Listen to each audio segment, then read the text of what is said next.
इसको सुनने में आपको बहुत आनंद आवेगा। इसको सुनने से पुरखे तृप्त होंगे।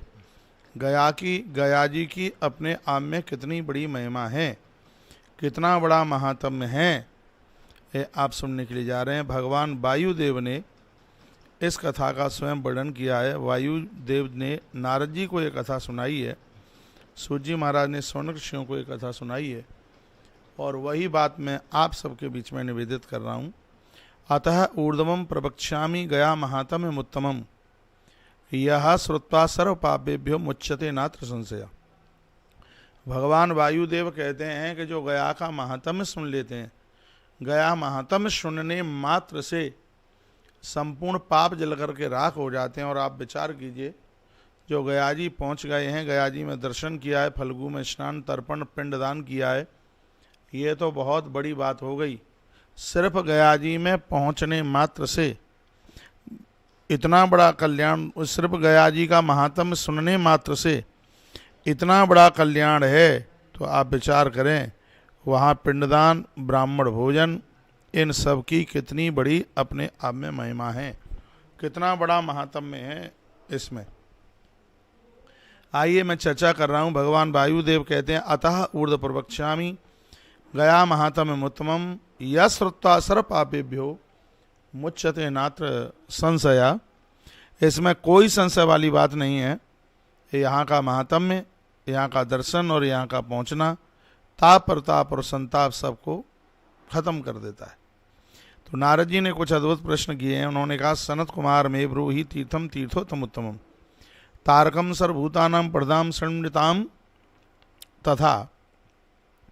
यानी देवर्षि नारद जी कहते हैं सनत कुमारों के सामने, हे सनत कुमार जी, आप हमें सभी श्रेष्ठ तीर्थों में जो अति श्रेष्ठ है ऐसे तीर्थ का महात्म्य सुना दीजिए जिस तीर्थ में पहुँचने से जीव का कल्याण हो जाता है। वह महात्म्य आप हमें बताइए जिसके पढ़ने तथा सुनने मात्र से प्राणियों का उद्धार हो जाए। उसको पढ़ने से और श्रवण मात्र से प्राणियों का उद्धार हो जावे, तो ऐसा महात्म्य आप हमें सुना दीजिए। तब श्री सनत कुमार जी बोले, क्या कहते हैं, बक्षे तीर्थवरम पुण्यम श्राद्धादौ सर्वतारकम गया तीर्थम सर्वदेशे तीर्थोभ्य अधिकम शृणु। सनत कुमारों ने कहा, हे नारद, मैं सभी देशों तथा सभी तीर्थों में सबसे अधिक पुण्य प्रदान करने वाले तीर्थ श्रेष्ठ गया के महात्म्य का वर्णन सुनाता हूँ।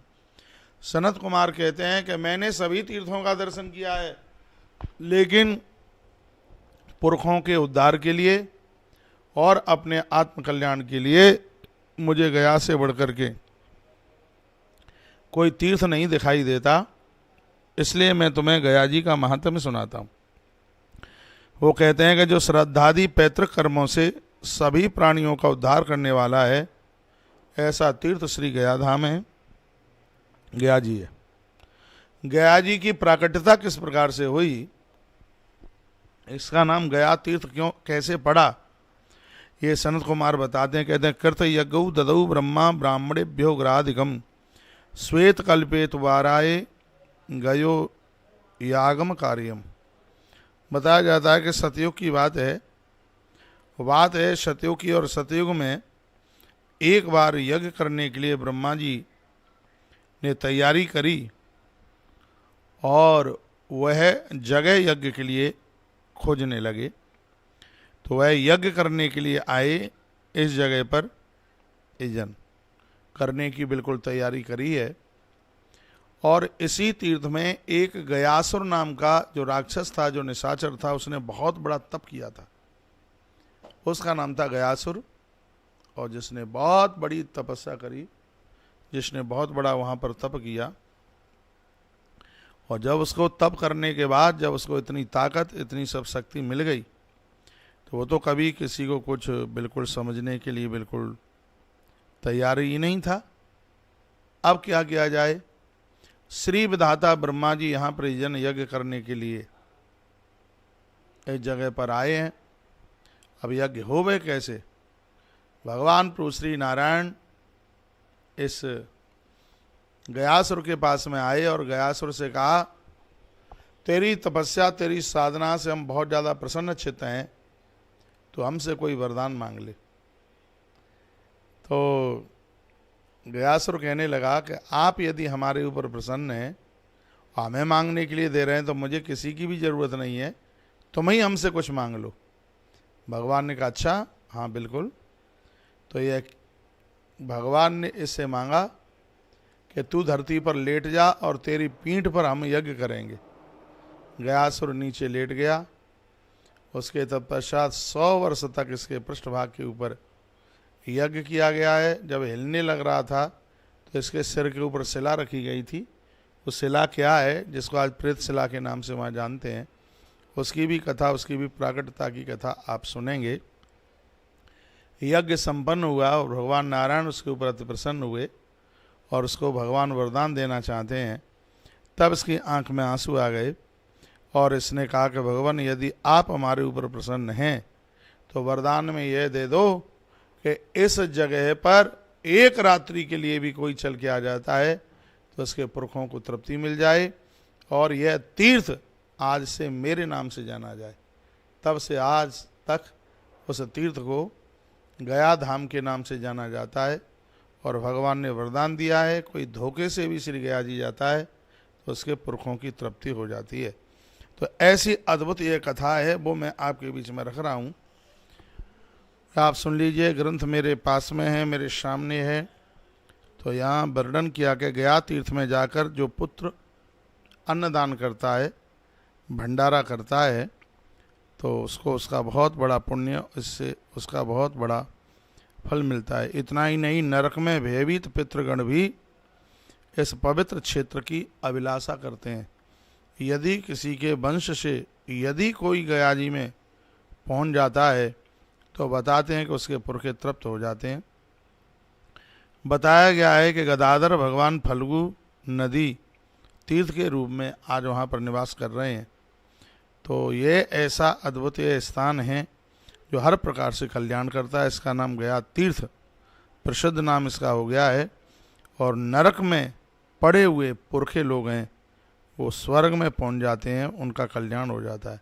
ब्रह्मा जी ने भी इस कथा को सुनाया का गया क्षेत्र की यात्रा करने वाला कोई भी पुत्र, पितर लोग ऐसा सोचते हैं, वो कहते हैं कि गया क्षेत्र की यात्रा करने वाला कोई भी पुत्र हमारा ऐसा जन्म ले जो गया क्षेत्र की यात्रा करे और हमें उद्धार कर दे, ऐसा पितर लोग प्रतीक्षा करते हैं, इंतजार करते हैं।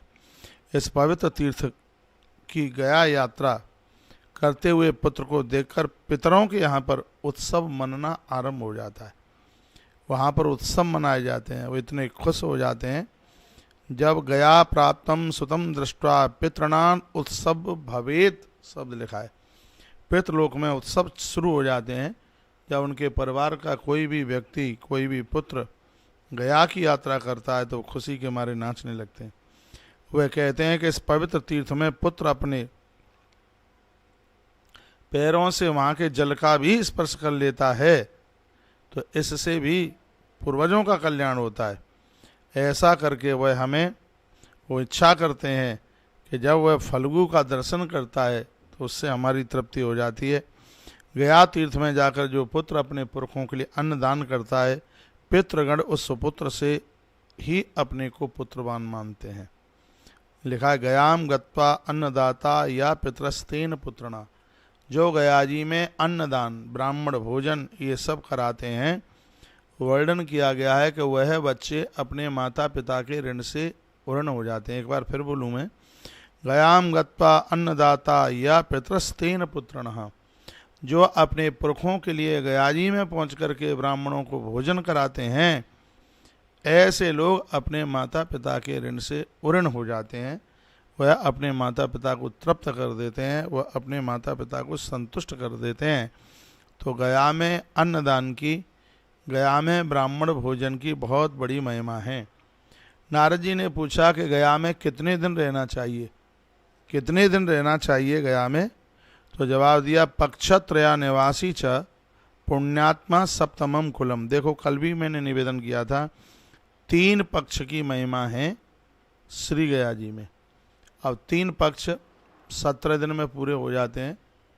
पहले आप पूर्णिमा को पहुँचे हैं तो पहले पक्ष में हो गई, उसके बाद में अमावस्या तक, पड़वा से अमावस्या तक दूसरा पक्ष हो गया, उसके बाद में नवरात्रा का जो पहला दिन पड़ता है जिसको प्रतिपदा कहते हैं वह तीसरा पक्ष हो गया। तो उसकी क्या होगा, बंद हो गया। तो पक्षात्रया निवासी च, जो श्री गया जी में 3 पक्ष रह के यानी 17 दिन रह करके आते हैं तो उनके लिए गया जी एक बहुत बड़ा वरदान है, ऐसा वर्णन किया गया है। नारद जी ने पूछा कोई 17 दिन ना रह पाए 3 पक्ष तो कहते अच्छा पुणात्मा सप्तमम कुलम, कह दिया कि वो 7, कहा कि ये 7 कुलों को उतार देता है, 17 दिन वहाँ रुकता है। यदि इतना समय नहीं है तो नोचित पश्यद साहम्बा सप्तरात्रि, 15 दिन रुक ले, 15 दिन ना रुक पावे तो 7 दिन रुक ले, और 7 दिन भी न रुक पावे त्रिरात्रिकम, 3 रात्रि श्री गया जी में रुक करके आवे तो 3 रात्रि में भी उसको एक बहुत बड़े पुण्य की प्राप्ति हो जाती है। महाकल्प के समय से संचित पाप कर्मों का भी गया में जाने पर नाश हो जाता है। यहाँ पितरों के लिए पिंडदान करना चाहिए, और कितनी सुंदर बात कही है कि यहाँ लोग अपने लिए जिंदे जी भी पिंडदान कर सकते हैं। यदि बाद में बच्चों ने नहीं किया तो जिंदे जी अपने लिए भी यहाँ पर पिंडदान किया जा सकता है, लेकिन विधान बताया अपने लिए तिल रहित पिंडदान करने का विधान है। उसमें पिंडदान में तिल नहीं डाला जाता, जो स्वयं के लिए किया जा रहा है तिल रहित।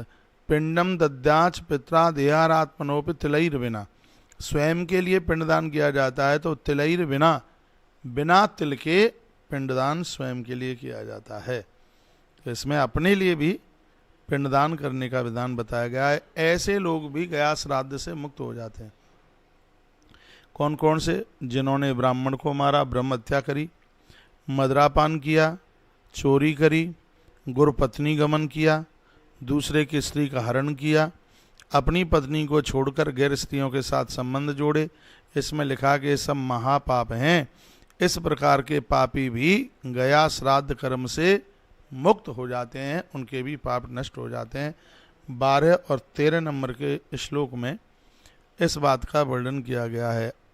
कहा गया इसमें ब्रह्म हत्या सुरापानम स्तेयम गुरुवंगनागम पापम तत्संगजम सर्व गया श्राद्धा विनिश्यति। ऐसा कोई पाप नहीं है, अपराध नहीं है जो श्री गया जी में पहुँच करके जो पाप कट ना जाता हो, वो समाप्त न हो जाता हो। गया जी में पहुँच करके संपूर्ण अपराध हैं, संपूर्ण पाप हैं, वह बिल्कुल नष्ट हो जाते हैं, एकदम वो समाप्त हो जाते हैं। इसलिए अपने पूर्वजों के लिए, पुरखों के लिए समय निकाल करके श्री गया जी में जरूर पहुँचें।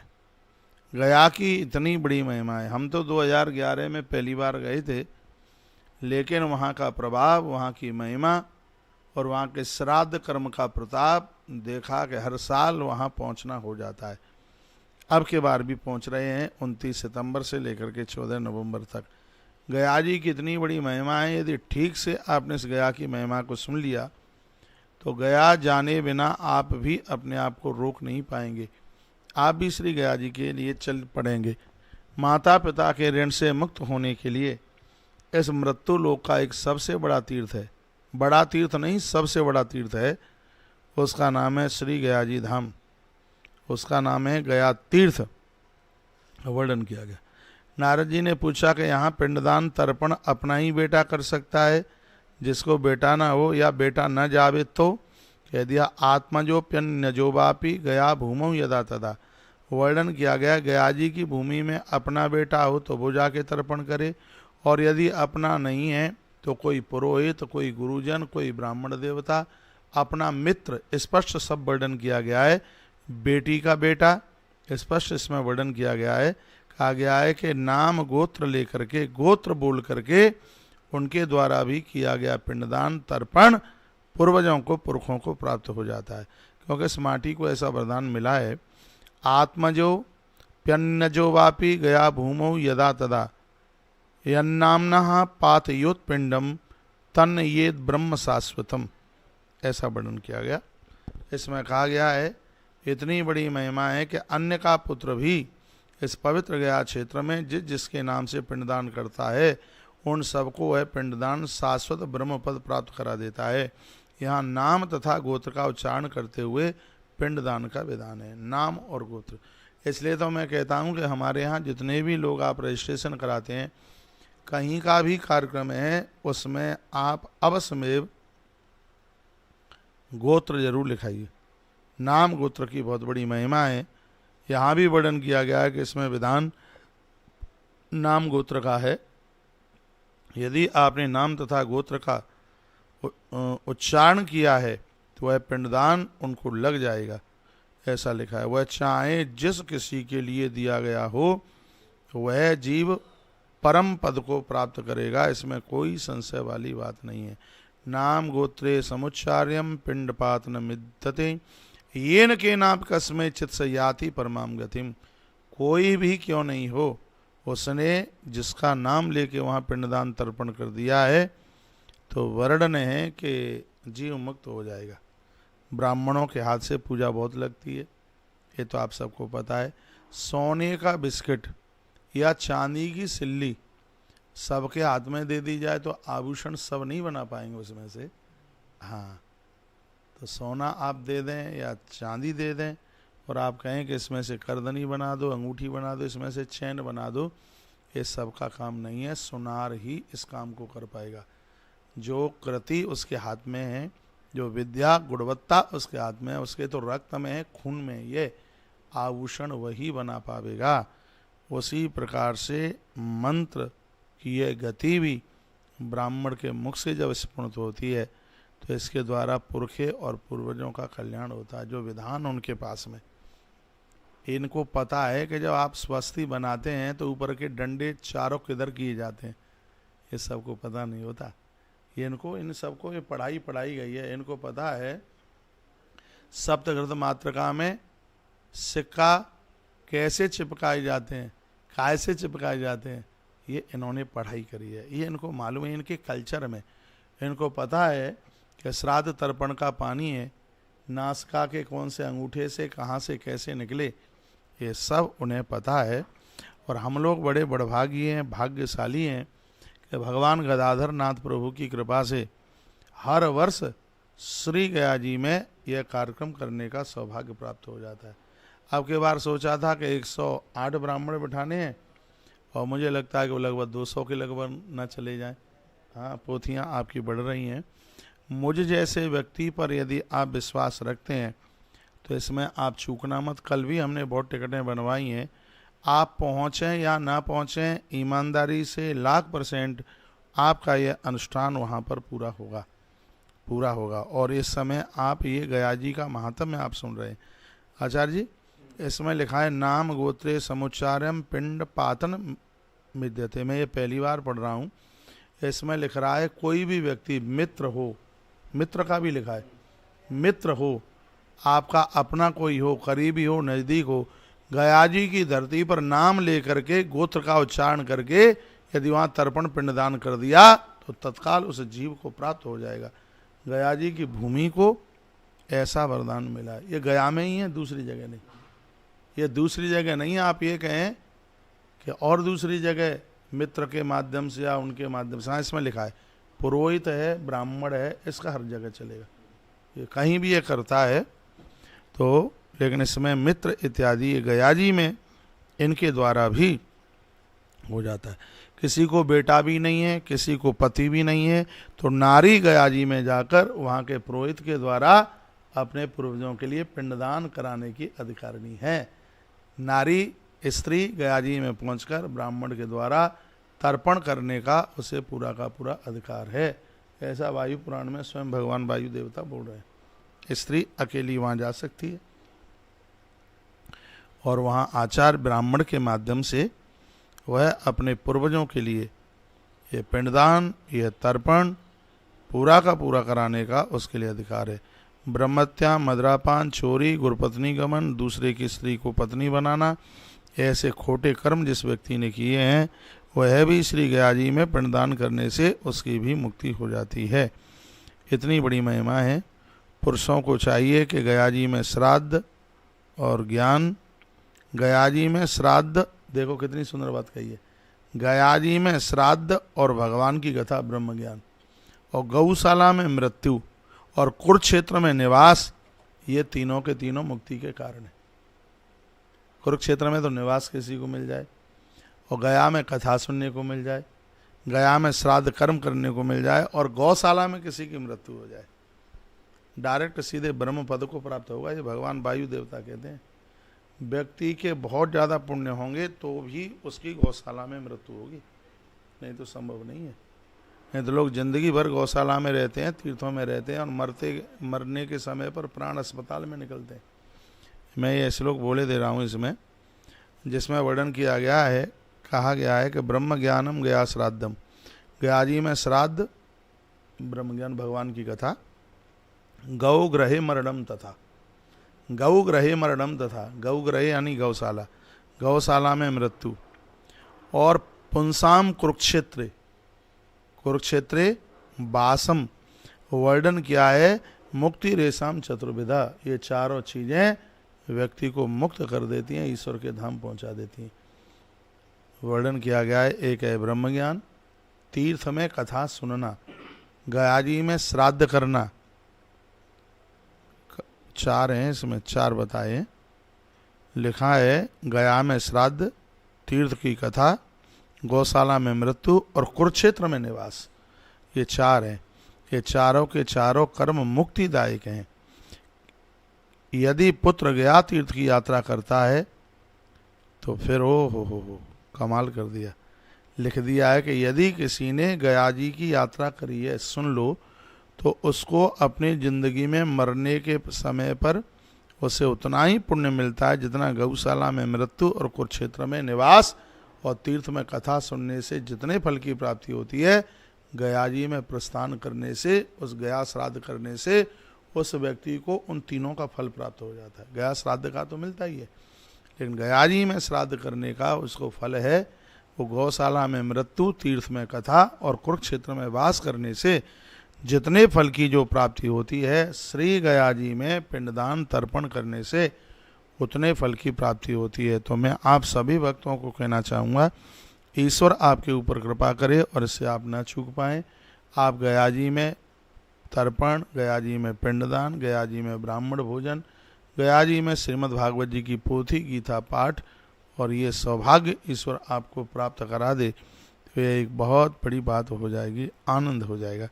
एक छोटी सी सहयोग राशि रखी गई है 16 दिन के लिए, कितना है 3150 रुपये का सहयोग, जिसमें दक्षिणा, ब्राह्मण भोजन, भंडारा सब कुछ है। इसमें ईश्वर करे यह मौका, यह सौभाग्य आपको प्राप्त हो। मैं तो कहूँगा कि आप श्री गया जी पधारिए, वहाँ बैठ कर के, पांडाल में बैठ कर के आप कथा सुनिए, पूर्वजों के लिए तर्पण कीजिए, गीता जी का पाठ कराइए, और श्रीमद् भागवत जी की पोथी की तो बड़ी महिमा है ही, और उसकी सहयोग राशि 15,000 रुपया सहयोग राशि में संपूर्ण अनुष्ठान किया जा रहा है।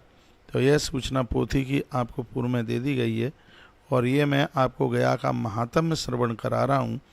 तो आप जैसे टाइम समय मिले आप आइए। इसमें लिखा है 17 दिन के लिए आइए, 15 दिन के लिए आइए, 7 दिन के लिए आइए, इतना भी टाइम ना हो तो 3 दिन के लिए ज़रूर चल करके आइए, तो गया आपके लिए बहुत दिव्य हो जाएगा। मैं तो एक एक श्लोक बोल करके व्याख्यान कर रहा हूँ। फिर लिखा है गयायाम सर्वकालेषु पिंडम दद्धाद चक्षण, गया जी में जब भी आप जाते हैं, सर्वकालेषु, यहाँ के तर्पण पिंडदान का महत्व तो हर समय का है, 365 दिन का है।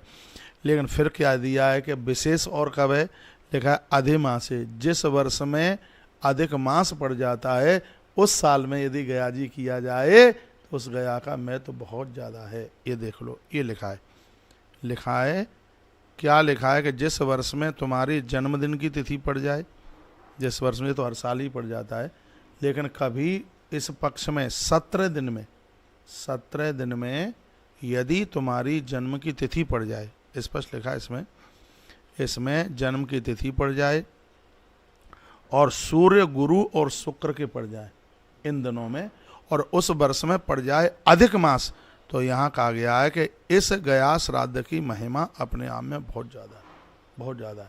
तो देखिए, भगवान की कृपा से अब के बार इस वर्ष में पड़ गया है अधिमास। श्लोक लिखा है ना, अधिमासे जन्मदिने चास्ते पी गुरु शुक्रयु न त्यक्तव्यम गया श्राद्धम सिंहस्थो बृहस्पति। इसमें लिखा है कि जिस दिन अधिक मास पड़ जाए, जिस वर्ष में अधिक मास पड़ जाए, उस वर्ष में आप गया श्राद्ध को त्यागिए मत। टाइम भी ना मिले, समय भी ना मिले, तो समय निकाल करके आप गया जी जाइए। मुझे बड़ा अच्छा बढ़िया श्लोक मिल गया है, इसके ऊपर मैं जोर दे रहा हूँ।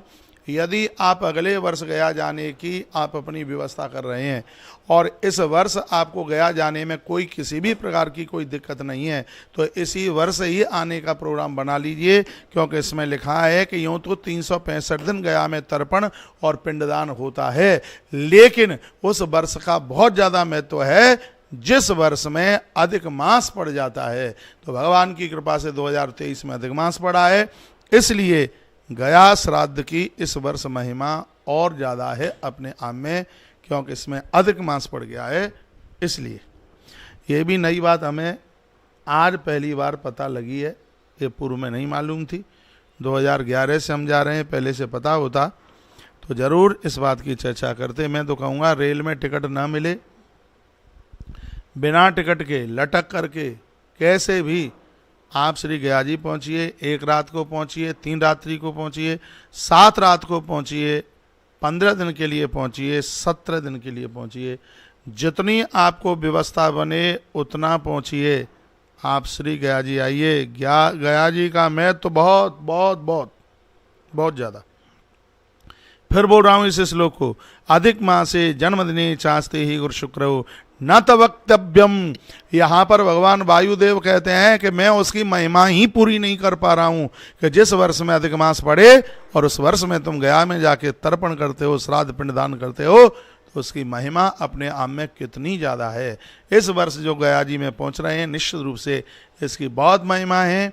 इसलिए महिमा है क्योंकि इस वर्ष में अधिक मास बढ़ गया है, इसलिए इस वर्ष की महिमा बहुत ज़्यादा बढ़ गई है। आप किसी कारणवश पहुंच भी नहीं पाते हैं, आश्रम के नंबरों पर कांटेक्ट करते हुए आप 2023 के श्राद्ध में पूरा 16 दिन, पूरा का पूरा 16 दिन आप श्री गया जी में ब्राह्मण भोजन और उसकी सहयोग राशि, छोटी सी सहयोग राशि वो आपको बताई दी है, गीता पाठ हो जाए, तर्पण हो जाए और ज़्यादा विशेष आपकी व्यवस्था है तो श्रीमद् भागवत जी का पोथी पाठ हो जाए, आनंद हो जाएगा। और वर्णन है जब पुरखे प्रसन्न होते हैं तो परिवार दिन दूना रात्रि चौगुने के रूप में उभरता है। इतनी बड़ी महिमा यहाँ की बताई गई। बोलिए भक्तवत्सल भगवान की जय हो, आज के आनंद की जय हो। 18 नंबर का श्लोक है, आनंद आ गया। बुद्धिमान व्यक्ति गया तीर्थ में सभी समय पर पिंडदान कर सकता है, लेकिन जिस वर्ष में अधिक मास पड़ा है 16-17 दिन में आपके जन्म की तिथि पड़ गई है और सिंह राशि में, बृहस्पति के सिंह राशि में स्थित होने पर और गया श्राद्ध को कभी नहीं त्यागना चाहिए, ऐसा वर्णन किया गया है। अर्थात इस समय अवश्य श्राद्ध करना चाहिए, ऐसा वर्णन है। चंद्र तथा सूर्य ग्रहण के समय मृत लोगों के प्रति आप जो पिंडदान करते हैं उसका बहुत बड़ा फल होता है। सूर्य और चंद्र ग्रहण के समय पर इस महातीर्थ में क्षतिग्रस्त का दोष नहीं लगता। क्षतिग्रस्त जानते हैं, इसमें ये लिखा है, वर्णन है कि घर पर किसी की मृत्यु हो गई, महीना 2 महीना 5-7 महीना हुए हैं, आप अपने घर पर उनके लिए श्राद्ध नहीं कर सकते, उन्हें जल नहीं दे सकते जब तक 1 साल पूरा नहीं हो जाता। लेकिन यहाँ 20 नंबर के श्लोक में लिखा है, इस महातीर्थ गया जी में पहुँच करके व्यक्ति साल के भीतर भी उनके लिए तर्पण और उनके लिए श्राद्ध कर्म कर सकता है, इसमें उसे किसी भी प्रकार का दोष नहीं लगता। जीवन में एक बार भी गया तीर्थ की यात्रा तथा वहाँ पिंडदान करने से प्राणी को जीवन में कुछ भी दुर्लभ नहीं रहता, उन्हें सब कुछ प्राप्त हो जाता है। यहाँ एक बड़ी सुंदर बात कही गई है, 7 पीढ़ियों तक पिंडदान। फिर इसमें लिखा है कि 3 पीढ़ियों तक पिंडदान एक ही बार, गया श्राद्ध एक ही बार होता है। जैसे इस फैमिली के द्वारा गया श्राद्ध हो रहा है, आज मैं कथा में बताऊंगा। अब लोगों को ये लग गया कि गया श्राद्ध हो गया है, अब तो 100 साल तक करने की ज़रूरत नहीं है, प्राय यही तो है। लेकिन इसमें जो वर्णन है 7 पीढ़ी तुम्हारे ऊपर की और 7 पीढ़ी तुमसे और 7 पीढ़ी अब यहाँ से तुम्हारी आगे की। यहाँ 3 से 7 का इसमें वर्णन किया गया है। जैसे आप हो गए, आपका बेटा और बेटे का बेटा, इतने समय तक पिंडदान करने की जरूरत बिल्कुल भी नहीं है। और ज़्यादा आपको और ज़्यादा है तो इसमें 7 तक, जो आपसे इसमें 7 पीढ़ियों का वर्णन किया गया है, जिसमें आप और आपके पिताजी और आपके भी पिताजी, तो 3 पीढ़ियाँ वो हो गई और 1 पीढ़ी तुम्हारी हो गई और 3 पीढ़ी वो हो गई, 3 3 6 और 1 7। तो यहाँ तक इनको बिल्कुल पिंडदान बिल्कुल करने की आवश्यकता नहीं है। 7 पीढ़ी तक ये एक बार पिंडदान होने से, आह क्या कमाल की बात कही है, पूरा का पूरा पिंडदान ये 7 पीढ़ी तक चलता है। अब ऐसा नहीं है कि तुमने कर दिया कि अब 100 पीढ़ी तक कोई करे ही नहीं। तो इसमें ये विधान 7 पीढ़ी, विधान 7 पीढ़ी का है और इसका असर 21 पीढ़ी तक रहता है। असर इसका रहेगा 21 पीढ़ी तक, और लेकिन इसमें जो पूर्ण जो तृप्ति है वो 7 पीढ़ी तक इसकी तृप्ति बताई गई। लिखा है पदे पदे अश्वमेधस्य यत् फलम गच्छतो गयाम तत्फलम च भवे नूनम समग्रम नात्र संशय। यह भी श्लोक 32 नंबर का श्लोक है और बड़ा अद्भुत है। इसमें लिखा है गया क्षेत्र में श्राद्ध करने वाला मनुष्य पितृ ऋण से मुक्त हो जाता है, पुरखों के ऋण से मुक्त हो जाता है। वहाँ पर श्राद्ध करने वाला व्यक्ति अपने 100 कुलों का उद्धार कर देता है। घर से गया के लिए प्रस्थान करते ही उनके पग पग पर उन्हें अश्वमेध यज्ञ करने का सौभाग्य, अश्वमेध यज्ञ करने का फल प्राप्त होता है। इतनी बड़ी इसकी महिमा है। तो मैं आप सभी भक्तों को मैं निवेदन करना चाहूँगा, यदि आपके ऊपर लोड नहीं है, आपके पास टाइम है, आपके पास समय है, तो आप समय निकाल करके श्री गया जी पधारिए और वहाँ पहुँच करके कालचक्र मैदान में इतना बड़ा पंडाल, इतनी सुंदर व्यवस्था होती है। ये वही स्थान है महात्मा बुद्ध को जहाँ पर ज्ञान हुआ है। ब्रह्म ज्ञान गया जी में ब्रह्म ज्ञान जल्दी होता है, ये तो प्रमाण है ना, इसमें लिखा है गया जी में पहुँच के बड़ा जल्दी, श्लोक में लिखा है स्पष्ट, गया जी में ब्रह्म ज्ञान, गया जी में श्राद्ध, दोनों की बड़ी महिमा है। तो यह ऐसी अद्भुत जगह है। तीर्थ तो बहुत हैं धरती पर, लेकिन पूर्वजों के लिए, पितरों के लिए इससे बड़ी जगह नहीं है। युधिष्ठिर जी महाराज ने बोध गया में ही तर्पण किया था अपने पूर्वजों के लिए, पुरखों के लिए। यहाँ पर ज्ञान हुआ है इसलिए तो इसका नाम है, आत्मबोध हुआ है इसलिए तो इसका नाम बोध गया है। दूसरे शब्दों वहाँ के देसी लोग इसको बोधिया बोल देते हैं।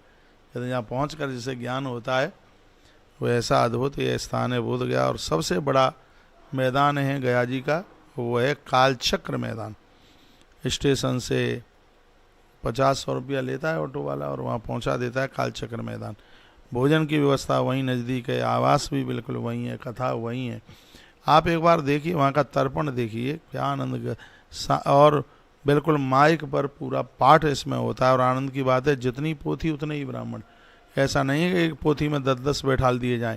जितने जजमान होंगे उतने ही ब्राह्मण होंगे, आप पहुँचें या ना पहुँचें, क्योंकि प्रकृति सब देखती है। और यदि ऐसा ना होता तो हर साल हमें इतनी पोथियाँ मिल जाती हैं, लोग सहयोग करते हैं, तो ये काठ की हंडिया बार बार नहीं चढ़ती है। आप आकर के वहाँ देखिए, पहुँचिए। और हमें तो तब खुशी बहुत ज़्यादा मिलती है जब आप अनुष्ठान में, आयोजन में आप वहाँ पहुँच जाते हैं।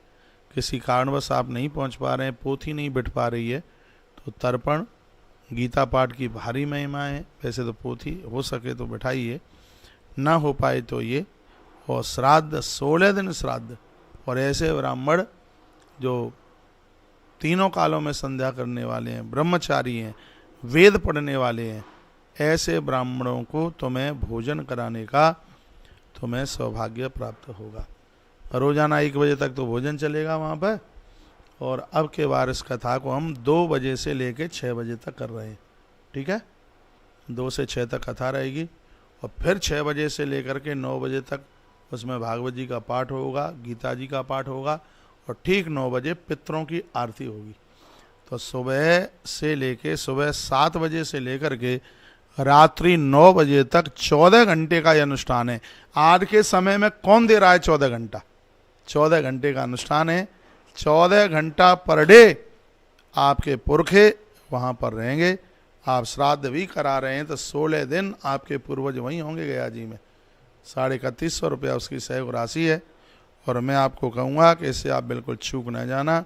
ये सौभाग्य, ये मौका आपको किसी भी प्रकार से बिल्कुल भी मिलने वाला नहीं है। यह परमात्मा ने कृपा कर दी है तब सौभाग्य मिल रहा है। लिखा है पदे पदे अश्वमेध शयत फलम गच्छतो गयाम। गया जी की यात्रा करते ही एक एक पाम रखते रखते अश्वमेध यज्ञ करने का फल प्राप्त हो जाता है। पुरखे तृप्त होते हैं तो घर में वंश वृद्धि बढ़ती है। घर की बेटी, घर की बहुएं, घर की बेटी ससुराल में संतान के अभाव में नहीं रहती, घर की बहुएं संतान के अभाव में नहीं रहती। यह गया श्राद्ध की बहुत बड़ी